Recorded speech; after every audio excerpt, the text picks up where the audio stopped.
दोस्तों, कैसे हो आप लोग। तो दोस्तों मैं आप सभी का स्वागत करता हूं आपके अपने ग्रेट रोल्स के यूट्यूब चैनल पे। दोस्तों आप सभी से जानते हैं कि ऊर्जा बैच की सीरीज लॉन्च की है और उसी के तहत आपके लिए एक एक करके क्या सारे जो वीडियो लेक्चर्स है प्रोवाइड किए जा रहे हैं। अब यहाँ पे अगर मैं बात करूं तो आज हम लेकर आ चुके हैं हमारे हिस्ट्री के थर्ड चैप्टर यानी अप्लाइड हिस्ट्री के बारे में हम लेकर आ चुके हैं। अब यहाँ पे मैं आपकी जानकारी के लिए बताऊं कि आपका हिस्ट्री तो साइड बाई साइड चालू ही है, आपका जो ज्योग्राफी भी चालू है।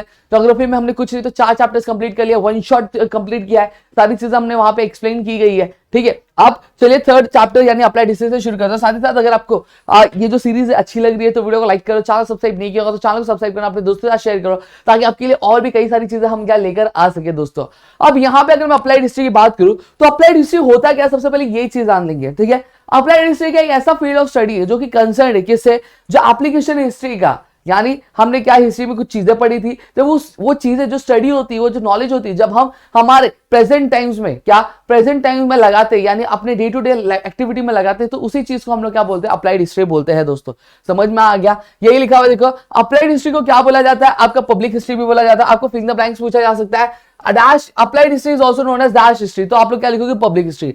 अब अप्लाइड हिस्ट्री क्या होता है, देखो applied history is a field of concern with the application of history for the benefit of the people in the contemporary and future times। क्या बोला गया है, अप्लाइड हिस्ट्री ऐसा फील्ड ऑफ स्टडी है जहां पे हम क्या करते हैं, हिस्ट्री की जो नॉलेज होती है यानी हिस्ट्री से जो भी इंफॉर्मेशन गैदर करते हैं उसका इस्तेमाल करते हैं हमारे प्रेजेंट टाइम्स में या फिर आने वाले फ्यूचर के टाइम्स में लोगों के अच्छाई के लिए। तो ऐसी चीज को हम लोग क्या बोलते हैं, हम लोग अप्लाइड हिस्ट्री क्या बोलते हैं। दोस्तों तो मेरे ख्याल से आपको क्लियर हो गया होगा।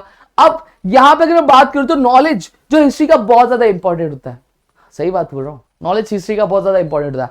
क्यों बताएगा, जब हमें हिस्ट्री की नॉलेज होती है तो हमें यह पता रहता है कि पास्ट में क्या सारी चीजें हुई है, पास्ट इवेंट में क्या सारी चीजें हुई है, साथ ही साथ अगर पास्ट में ऐसी कुछ चीजें हुई थी तो क्या एक्शंस लिया गया था, क्या रिएक्शन था लोगों का, ये चीजें समझने में कि हमें हेल्प आउट होता है। और फिर उसी के बेसिस पे हम क्या कर सकते हैं, हमारा जो प्लान है वो हम क्या डिजाइन कर सकते हैं और फिर उसको क्या वर्कआउट कर सकते हैं। इन केस अगर जैसे फॉर एग्जाम्पल अगर बात करूं, कोरोना का टाइम आया था।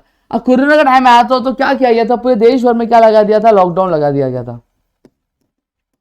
अब लॉकडाउन लगा दिया गया था। अब यहां पे जब लॉकडाउन लगाया गया तो हमें यह समझना है, अगर मुझे हिस्ट्री की नॉलेज होती तो मुझे यह पता होता कि क्या पहले भी ऐसी कोई जो क्राइसिस अराइज हुई थी क्या। अब जब क्राइसिस अराइज हुई थी तो क्या सारे जो नेसेसरी एक्शंस लिए गए थे हमारी कंट्री में या फिर वर्ल्ड के किसी और कंट्री में, क्या किस तरह से क्या लिए गए थे और लेने के बाद क्या उसका इम्पैक्ट रहा था लोगों पे या फिर देश पे, ये चीजें हमें क्या पता चलती है। जब हमें ये सारी चीजें पता होगी तो हमारे लिए कहीं ना कहीं क्या ये फ्रूटफुल होगा ताकि कि हम जो डिसीजन है वो बहुत ही अच्छे तरीके से एफिशिएंट मैनर में क्या ले सके। ठीक है, यही लिखा, knowledge of history is useful as it can provide the guidance in finding solution to contemporary social issues and incorporate them in social planning। knowledge of history is essential for this purpose। यही चीज मैंने समझाई आपको, ये जो चीजें लिखी हुई मैंने आपको यहाँ पे क्या समझाई, मैंने समझा लॉकडाउन अगर पहले भी लगा था तो किस तरह से लगाया गया था, क्या प्लानिंग की गई थी, क्या स्ट्रेटेजी डिजाइन की गई थी जिसकी वजह से ये चीजें क्या हुई थी, आसान हुई थी। अब यहाँ पे मैं अप्लाइड हिस्ट्री की बात करूं तो अप्लाइड हिस्ट्री ठीक है, ये फ्यूचर टाइम्स के लिए, कंटेम्प्रेरी हिस्ट्री के लिए बहुत ज्यादा इंपॉर्टेंट है, लोगों के बेनिफिट के लिए क्या बहुत ज्यादा इंपॉर्टेंट। अब यहां पे अगर बात करूं तो अप्लाइड हिस्ट्री समहाउ क्या करता है, आपके लिए बहुत सारे प्रोफेशनल अपॉर्चुनिटीज भी क्या डेवलप करता है, क्या करता है, प्रोफेशनल अपॉर्चुनिटीज भी डेवलप करता है। जैसे अगर मैं बात करूं अप्लाइड हिस्ट्री क्या करेगा, जो चीजें मॉन्यूमेंट्स है, बाकी सारी जो चीजें उनको प्रिजर्व करना उसका क्या मेन पर्पज होता है, मेन काम होता है, सही बात है। तो अब उसके लिए क्या चाहिए रहता है, एक्सपर्टीज चाहिए रहते हैं, तो एक्सपर्टीज की रिक्वायरमेंट होती है तो एम्प्लॉयमेंट जनरेशन भी होता है। साथ ही साथ ये जो होता है, अब हमारा अप्लाइड हिस्ट्री क्या करता है, अप्लाइड हिस्ट्री ये एक हेल्प करता है कि जो मॉन्यूमेंट्स होते हैं, हेरिटेज साइट्स होते हैं, उनको क्या प्रिजर्व करते हैं, क्या करता है, उनको प्रिजर्व करता है। प्रिजर्व इसलिए करता है ताकि जो हमारा आने वाला जो जनरेशन है,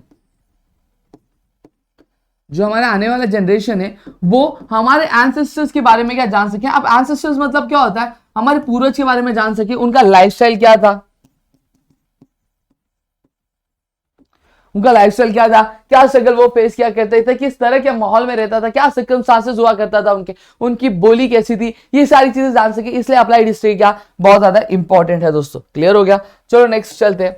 अब यहां पे अगर मैं बात करूं applied history and research in various fields. अब इस चीज की अगर मैं बात करूं दोस्तों तो हिस्ट्री हम सभी जानते हैं, history is the study of the past event. History क्या है, पास्ट इवेंट के बारे में क्या स्टडी है। अब यहां पे अगर मैं बात करूं आपके तो कहीं ना कहीं the way our present lifestyle is shaped is dependent on the historical event. सही बात है दोस्तों कि आज हम जिस तरह की जिंदगी जी रहे हैं वो कहीं ना कहीं हमारे पास जो हमने क्या चीजें की थी उस पर डिपेंड करता है। जैसे फॉर एग्जाम्पल अगर बात करूं, कोई एक इंसान है, कोई इंसान है, शायद उसको जॉब नहीं लगी होगी, या फिर उसका जो आईक्यू लेवल हो, सॉरी चलो जॉब नहीं लगी, अच्छी खासी प्लेसमेंट नहीं लगी, या फिर उसको अच्छा कॉलेज अलॉट नहीं हुआ था। तो क्यों अलॉट नहीं हुआ था? क्योंकि उसने पास्ट में क्या किया था, पास्ट में उस चीज के लिए उतनी मेहनत या फिर उतनी स्ट्रगल की नहीं थी, उतनी मेहनत स्ट्रगल या फिर हार्डवर्क उसने किया नहीं था, जिसका रिजल्ट आज ये है कि वो किसी बड़े अच्छे कॉलेज में क्या उसको एडमिशन नहीं मिला। क्यों नहीं मिला? क्योंकि उसने पास्ट में पढ़ाई नहीं की थी, पास्ट में पढ़ाई नहीं की थी, कहीं ना कहीं इस रीजन की वजह से नहीं किया। तो आज वो अच्छे कॉलेज में नहीं है, तो इसका रीजन क्या है? पास्ट में उसने जो चीजें की थी वो उसके ऊपर है। सही बात है, क्लियर हो गया? इतनी चीजें मेरे ख्याल से आपको क्लियर हो गई होंगी। ठीक है, तो आज हम जैसे भी जी रहे, अच्छे जी रहे, बुरे जी रहे, हमारी फैमिली कैसे रह रही है, हमारी फैमिली का परसेप्शन क्या है, फैमिली किस तरह की सोच रखती है, फैमिली किस तरह से रहती है, ये सारी चीजें आज से डेवलप नहीं हुई, या फिर हमारे मम्मी पापा जब से आए उनका बर्थ हुआ तब से नहीं डेवलप हुई है। ये हमारे पूर्वजों से चीजें चली आ रही है, और वो आप भी क्या फॉलो हो रही है, और धीरे धीरे क्या थोड़ा थोड़ा क्या चेंजेस भी क्या हमें यहाँ पे क्या दिखाई देता है। अब हिस्ट्री सिर्फ इंसानों की हिस्ट्री नहीं होती। अब हिस्ट्री अगर मैं बात करूं, एक सोशल साइंस है, ठीक है। अब हिस्ट्री हर एक चीज की होती है। जैसे फॉर एग्जांपल अगर बात करूं, ये मार्कर है, ये मार्कर की भी हिस्ट्री है। For example if I have this mic, तो ये माइक की भी हिस्ट्री है। मेरे पास अगर ये बंच है कीज का, तो इसकी भी क्या हिस्ट्री है। अगर ये मेरे पास ये व्हाइट बोर्ड के मार्कर्स है, तो इसकी भी हिस्ट्री है। इनकेस अगर मैं एक कीबोर्ड की बात करूं, तो इसकी भी हिस्ट्री। मतलब हर एक चीज जो हमारे सराउंडिंग में प्रेजेंट है, हर एक चीज की क्या हिस्ट्री होती है। ऐसी कोई भी चीज नहीं है जिसकी हिस्ट्री नहीं है, इतिहास नहीं है। समझ में आ गया? उसी तरह से अब हिस्टोरिकल इवेंट्स जो होते हैं, हिस्टोरिकल इवेंट्स किससे रिलेट करते हैं? आपके फील्ड जैसे पॉलिटिक्स हो गए, सोशल हो गए, फिर रिलीजियस स्ट्रक्चर हो गया, या फिर कम्युनिटी हो गई, फिलोसफी हो गई, टेक्नोलॉजी हो गई, या फिर साइंस हो गया। हर एक चीज से क्या करते हैं? रिलेट करते हैं। यानी हर एक जगह पे उनकी क्या हिस्ट्री होती है। जैसे फॉर एग्जांपल अगर मैं बात करूं कि आज हम जो लॉ ऑफ ग्रेविटेशन पढ़ते हैं, कैप्लर्स लॉ पढ़ रहे हैं, तो ये आया कैसे? इनकी भी हिस्ट्री, इनका ओरिजिन कैसे हुआ, किस तरह से चीजें आई, ये लॉ कैसे फॉर्मुलेट हुआ, क्या सारे क्राइसिस फेस करने पड़े थे, क्या सारे प्रॉब्लम इनके सामने चल के आए थे। इन सब की क्या हिस्ट्री है, जो हम लोग क्या एक एक करके क्या समझने वाले। न्यूटन की हिस्ट्री नहीं समझने वाले हम लोग, क्या समझने वाले? हम समझने वाले कि हर एक फील्ड में जो हिस्ट्री किस तरह से एक इंपॉर्टेंट रोल प्ले करता है, ये चीज हम समझेंगे। वरना बोलोगे कि सर न्यूटन की हिस्ट्री कहां से आ गई इसमें। समझा? इतनी चीजें मेरे ख्याल से क्लियर हो गई है। चलो अब आगे बढ़ते हैं। 2 मिनट में, ठीक है। अब यहां पे सबसे पहली चीज आती है फिलोसफी। अब फिलोसफी की अगर मैं बात करूं दोस्तों, अब यहां पे जो हिस्ट्री है फिलोसफी की, वो क्या हमें बताती है। जैसे फॉर एग्जांपल अगर मैं बात करूं फिलोसफी की, अब फिलोसफी बेसिकली क्या है? फिलोसफी की जो हिस्ट्री है वो हमें हेल्प करती है कि जो ओरिजिन मतलब क्या आता है? शुरुआत। जो बहुत सारे आइडियोलॉजीज होते हैं, या फिर अगर बात करूं जो इंटेलेक्चुअल ट्रेडिशंस है, इनका डेवलपमेंट कहां से हुआ, इनकी शुरुआत कहां से। अगर मैं बात करूं, अगर कोई आइडियोलॉजी है या फिर कोई टीचिंग्स है, जैसे मैं बात करूं हिंदू टीचिंग्स हो गई या फिर इस्लाम की टीचिंग्स, इनका ओरिजिन कहां पे, इनकी शुरुआत कहां से हुई थी, ये शुरू करने वाला कौन था, और शुरू हुआ था तो किस तरह से शुरू हुआ था, कहां तक चीजें गई थी, और उसमें क्या क्या चेंजेस हुए थे। ये हमें जो फिलोसफी की जो हिस्ट्री है ये हमें बताती है। अब कोई भी टीचिंग होती है, जैसे अगर फॉर एग्जाम्पल मैं यहाँ पे टीच कर रहा हूं आपको, तो इसको क्या चाहिए? एक मीडियम चाहिए। क्या मीडियम है? लैंग्वेज एज अ मीडियम चाहिए, मीडियम ऑफ एक्सप्रेशन। अब मुझे जो भी चीजें पता है, मैं आप तक कैसे पहुंचा पा रहा हूं? ये लैंग्वेज की थ्रू ही पहुंचा पा रहा हूं। आपको बता देता हूं, जो चीजें हम लोग बोलते हैं उसको हम लोग लैंग्वेज बोलते हैं, और जो चीजें हम लिखते हैं उसको हम लोग क्या बोलते हैं? स्क्रिप्ट बोलते हैं। तो as a medium of expression philosophy का नॉलेज होने के लिए, फिलोसफी की हिस्ट्री जानने के लिए, या फिर फिलोसफी के बारे में बताने के लिए हमें एक मीडियम ऑफ लैंग्वेज चाहिए एक्सप्रेस करने के लिए दोस्तों। और जो knowledge of the history of language proves useful. अब अगर आपको लैंग्वेज की समझ है, लैंग्वेज की हिस्ट्री के बारे में पता है, तो कहीं ना कहीं आप फिलोसफी को और भी अच्छे तरीके से क्या जान सकते हो, ऐसा यहाँ पे क्या कहा गया। और दूसरी अगर बात करूं साइंस, अब साइंस की हिस्ट्री हमें क्या हेल्प करने की कोशिश करती है, बताती है। साइंस की हिस्ट्री बेसिकली हमें क्रोनोलॉजिकल ऑर्डर बताने की कोशिश करती है। मतलब यहां पे अगर मैं बात करूं, जैसे अगर मैं बात करूं कि सबसे पहले कौन से फोन्स डेवलप हुए थे, बहुत बड़े बड़े फोन्स डेवलप हुए थे, फिर छोटे फोन आए, फिर कीपैड वाले फोन आए, फिर हमारे स्मार्टफोन्स आए। ऐसे करके क्या जो इवोल्यूशन हुआ, तो हमें पता चलता है कि हाँ भाई ये साल में ये चीज हुई थी, फिर ये साल में ये चीज हुई थी, फिर ये साल में चीज हुई, फिर ये साल में ये चीज हुई थी। ये हमें पता चलता है। जैसे अगर मैं बात करूं डॉबिनस साइड हो गया या ऐसे मॉडर्न पीरियोडिक टेबल हो गया, ऐसे करके बहुत सारी जो चीजें वो इन्वेंट की गई थी या फिर खोजी गई थी।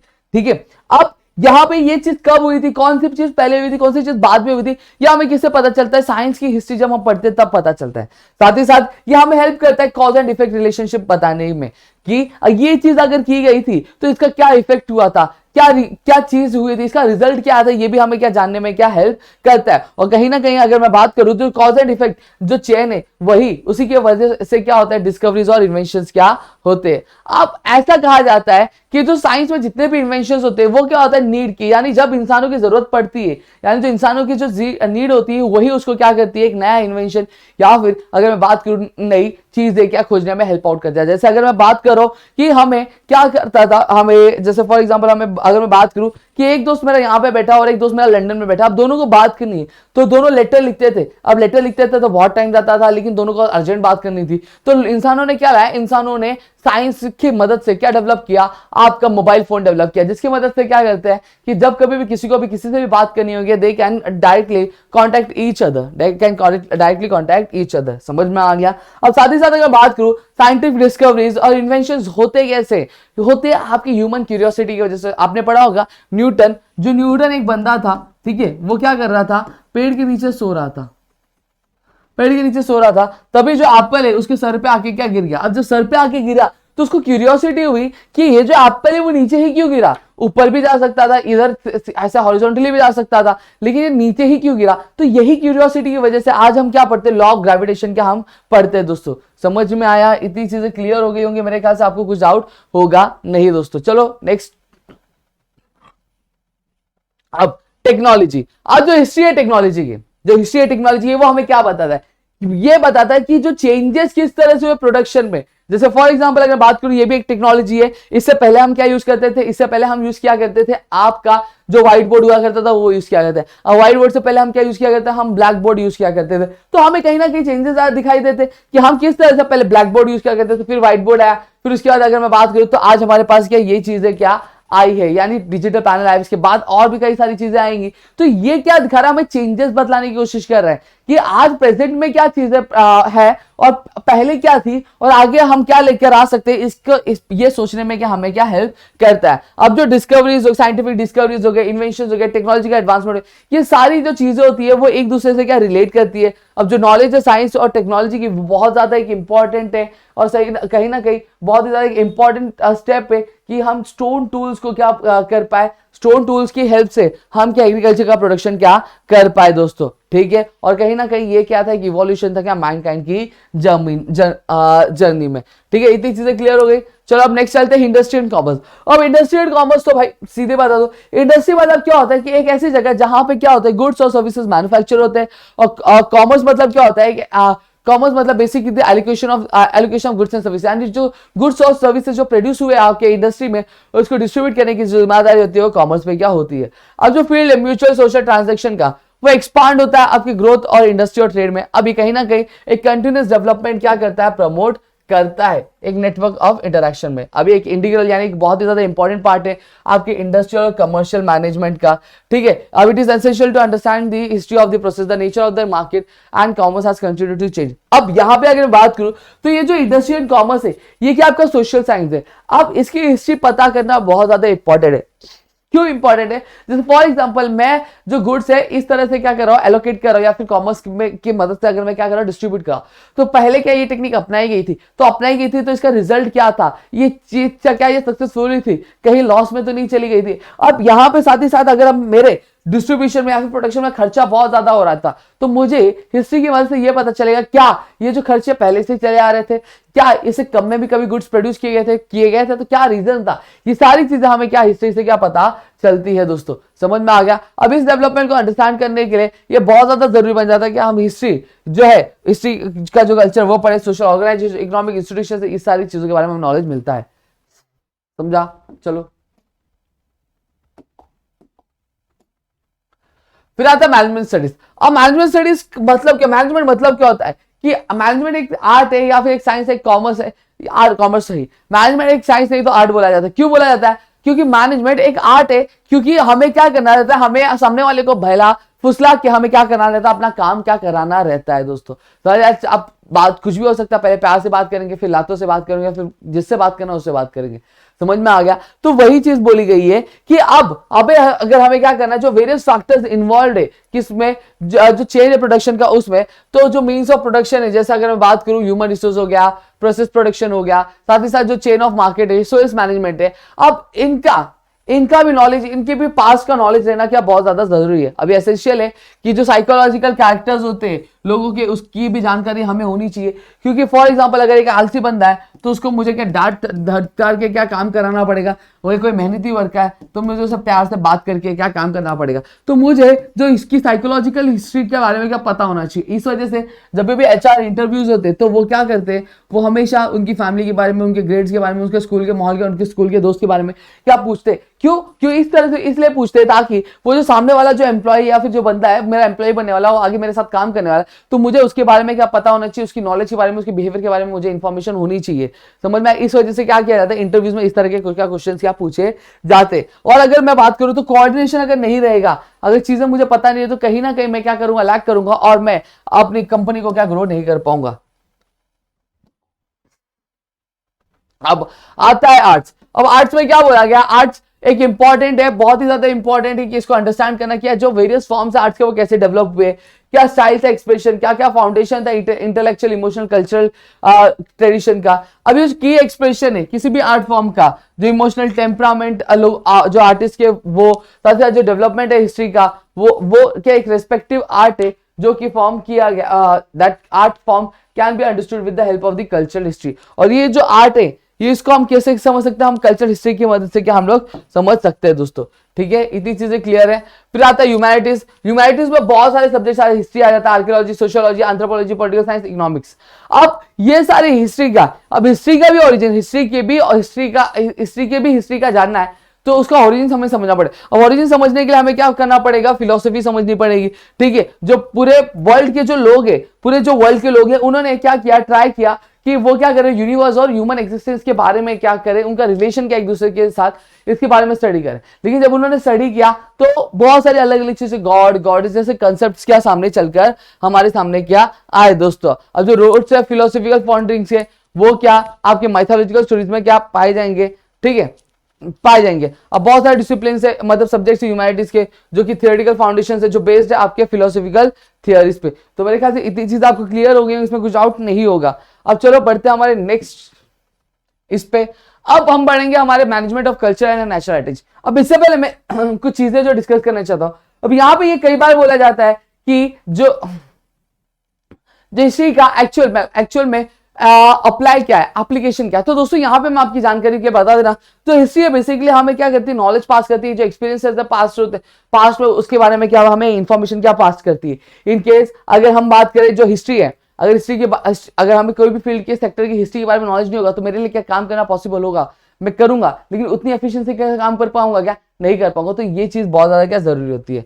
ठीक है, अब management of culture natural heritage. अब जो कल्चरल हेरिटेज है वो एक फॉर्म है क्या ह्यूमन क्रिएशन का, जो आपको जो आपके दो टाइप्स में क्या डिवाइड है, एक टैंजिबल और इनटैंजिबल। टैंजिबल मतलब क्या होता है, जिसे हम लोग क्या छू सकते हैं, देख सकते हैं, जैसे ये मार्कर है, इसको हम लोग मैं छू भी सकता हूँ, देख भी सकता हूँ, पकड़ भी सकता हूँ, तो ये टैंजिबल होता है। इनटैंजिबल मतलब क्या, जिसको देख नहीं सकता, सुन नहीं सकता, जैसे हवा को मैं देख सकता हूँ क्या, नहीं देख सकता, उसकी मैं जैसे फील कर सकता हूँ। तो यही टैंजिबल और इंटैंजिबल हेरिटेज है। जैसे टैंजिबल हेरिटेज में एशियन साइट्स हो गए, बिल्डिंग्स हो गए, आर्टिफैक्ट्स हो गए, manuscripts, cultures, painting etcetera. Intangible में क्या आ गया, आपका oral tradition, language, traditional knowledge, social custom, rituals, फिर उसका स्टाइल से performing art, certain traditional skills, communities, group represent custom skills, ये सारी चीजें आती है। ठीक है, अब नेचुरल हेरिटेज की अगर मैं बात करूं तो ये क्या एसेंशियल है, किसके बेनिफिट के लिए, ये हमारे जनरेशन के लिए, आने वाली जनरेशन के लिए, ताकि उनको भी क्या पता चले कि हमारे जो एंसेस्टर्स किस तरह से रहा करते थे। अब यूनेस्को जो कि ग्लोबल ऑर्गेनाइजेशन, उसने कुछ डायरेक्टिव जो है अनाउंस किए कि ये ऑब्जेक्टिव के साथ ये जो कल्चरल नेचुरल हेरिटेज साइट है क्या प्रमोट होनी चाहिए।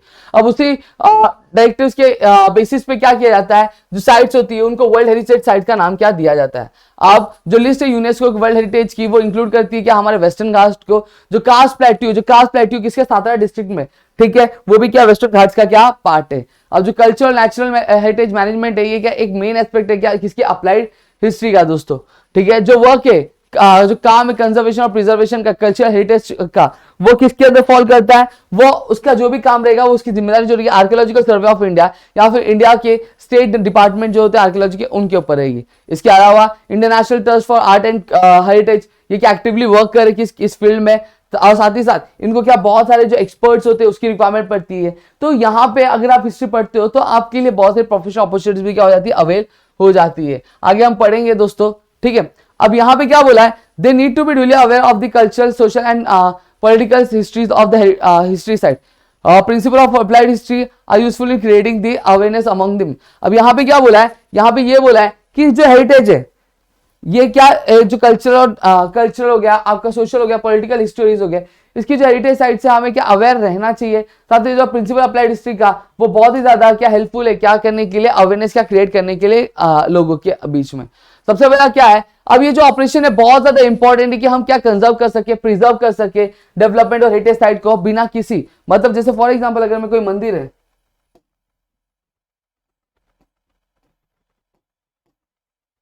ठीक है, फॉर एग्जाम्पल एक कोई हमारा मंदिर है, अब इस मंदिर को मुझे क्या करना है, कंजर्व करना, प्रिजर्व करना है, लेकिन मुझे ये ध्यान रखना पड़ेगा कि इसके ओरिजिनल स्टेट में कोई भी चेंज नहीं आना, इसकी ओरिजिनल स्टेट में कोई भी बदलाव लेके करना नहीं है। फिर उसके बाद जो लोकल स्ट्रक्चर होते हैं या फिर जो साइकोलॉजी होती है लोकल पीपल, अब जैसे अगर ये मंदिर है तो ये मंदिर से जो लोकल पीपल्स होंगे उनकी जो सेंटिमेंट्स बहुत ज्यादा जुड़े होंगे।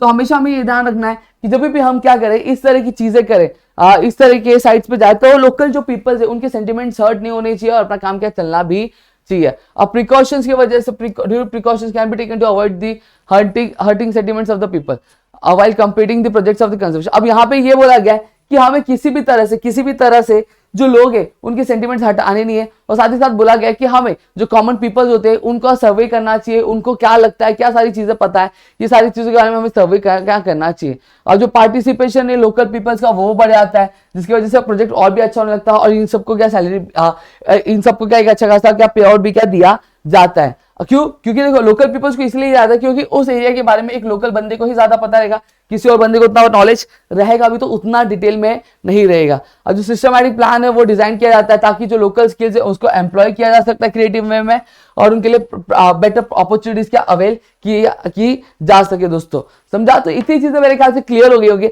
अब यहाँ पे अगर मैं प्रोफेशनल अपॉर्चुनिटीज की बात करूँ तो यहाँ पे आपके लिए बहुत ज्यादा प्रोफेशनल अपॉर्चुनिटीज आती है इनकेस अगर आप अप्लाइड हिस्ट्री के थ्रू क्या करना चाहते हैं। जैसे अगर मैं बात करूं, आप म्यूजियम में काम कर सकते हो, आप आर्काइव्स में काम कर सकते हो। फिर साथ ही साथ अगर मैं बात करूं तो आपके लिए जो एक एज रिसर्चर का काम क्या आपके लिए पोस्ट जो हो जाती है बन जाती है।